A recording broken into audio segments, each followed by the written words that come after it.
of Bhaktivinoda Thakur.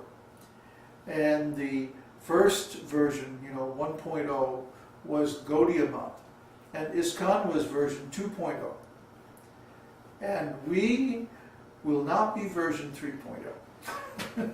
Because the need for that is now past. We don't need to imitate the Western religions anymore. The purpose of doing that is complete, is fulfilled. And because this style of organization brings certain problems that we do not want. We do not want to inflict on our disciples either. So our style is going to be the original Vaishnava style of an esoteric school, where you have a self-realized soul, Babaji, who is teaching some brahmacharis. And if anybody wants to become sannyasi, that's fine. But that means they have to travel and preach. They can't stay in the ashram. This business of sannyasis sitting in one place, staying in the ashram, is not Vedic. In Vedic society, the sannyasis who wear saffron are called parivrajaka-charya. There's 4 stages of sannyas. Bahuda, Kuticha, Parivrajaka-charya, and Babaji. The Babaji can do anything they like. But Parivrajaka-charya, they have to travel. They must travel. If they don't, then they incur sin. And we see that when the sannyasis become temple president and they stick in one place, then they gradually become attached, they get into politics, everything is ruined. So this is not correct. We don't follow this. If someone wants to become sannyas and travel and preach, that's very nice. But don't stay in one place. Don't let the grass grow. Stay a rolling stone. Anyway, popular, number 44. Any person who is very dear to people in general is called a popular man. As for Krishna's popularity, there is a statement in the first canto, 11th chapter, verse 9 of Śrīmad-Bhāgavatam, that deals with his returning home from the capital of Hastinapur. While he had been absent from Dwarka at the battle of Kurukshetra, all the citizens of Dwarka had become morose. Then when he returned, the citizens joyfully received him and said, "Dear Lord, while you were absent from the city, we passed our days in the darkness of night. As in the darkness of night, every moment appears to be a long duration of time. So while you were gone, every moment appeared to us like millions of years. Your separation is completely unbearable to us." This statement shows how popular Krishna was all over the country. A similar incident occurred when Krishna entered the arena of sacrifice arranged by King Kamsa for his death. As soon as he entered the place, all the sages began to cry, "Jai, Jai, Jai," which means victory. Krishna was a boy at that time, and all the sages offered their respectful blessings to him. The demigods who were present also began to offer beautiful prayers to Krishna. And the ladies and girls present expressed their joy from all corners of the arena. In other words, there was no one in that particular place with whom Krishna was not very popular. That's a beautiful passage, by the way, in the Śrīmad-Bhāgavatam. Krishna returning to Dwarka. Very, very nice. Describes this festival, the welcoming festival that the residents of Dwarka prepared for Krishna. And actually, Srila Prabhupada said that we should celebrate this festival every time Krishna appears. Because when the curtain of the temple is closed, we can't see Krishna.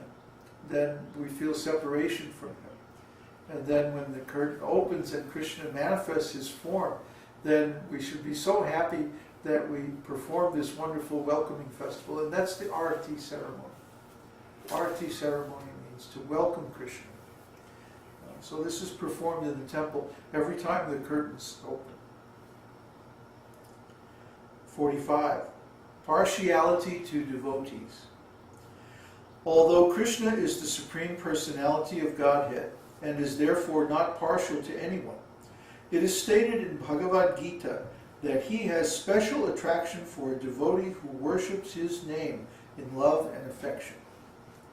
When Krishna was on this planet, one devotee expressed his feeling in this way: "My dear Lord, if you had not appeared on this planet, then the asuras, demons, and atheists would surely have created havoc against the activities of the devotees. I cannot imagine the magnitude of such devastation prevented by your presence."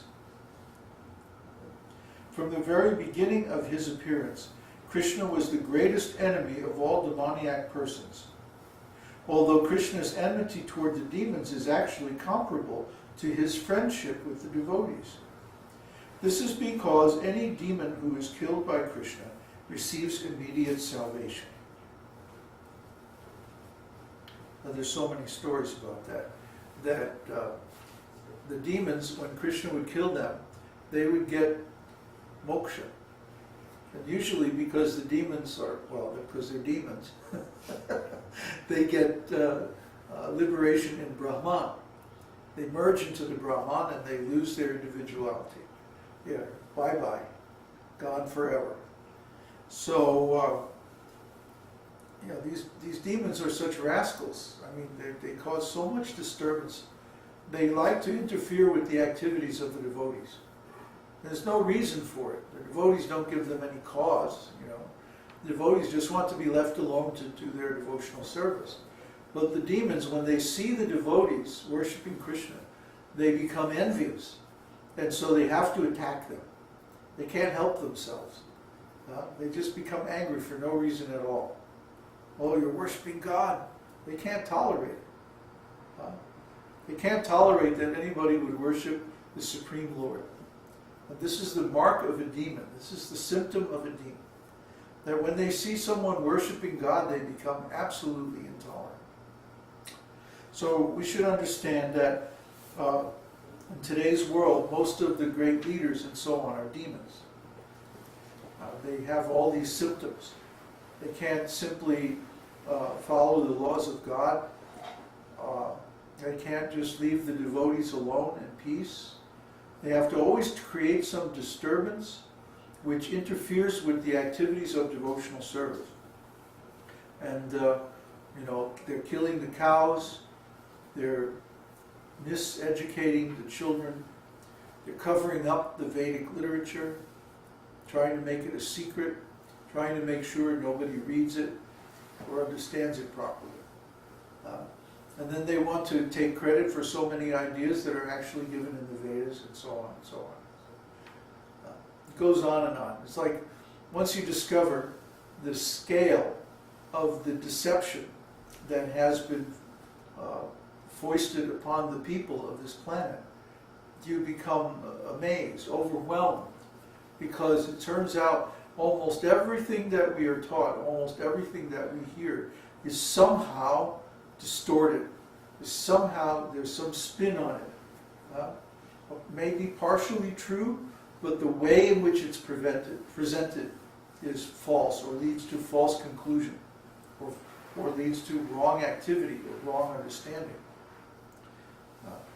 So in this world, everyone is thinking that, it's okay to enjoy material sense gratification. It's okay to, work for some company and be exploited, and the shareholders are getting all the profits, the execs are getting all these bonuses. But I think people are starting to get tired of this. I think they're really starting to see now, especially these banks and insurance companies, that they went bankrupt because of their greed, basically. And then the government takes the taxpayers' money and borrows against it, and then pays trillions of dollars to these rascals to keep their companies going. And what do? They give their executives the biggest bonuses ever. The same guys who ran the whole company into the ground, and they're getting the biggest bonus payouts ever in the history. Now, there has to be something wrong with this, folks. This is not ethically sustainable, or what to speak of, pure. They should ride those guys out of town on a rail, and put people in charge who know what they're doing, who have some ethical principles, who have some, obligation to benefit the world and the public and like that. But since the ethics of these corporations is only to benefit themselves, pure greed, so they do all manner of nonsense, and they not only get away with it, they get rewarded for it. Well, this is demoniac. This is precisely demoniac. So we don't endorse and we don't tolerate this kind of rascal nonsense.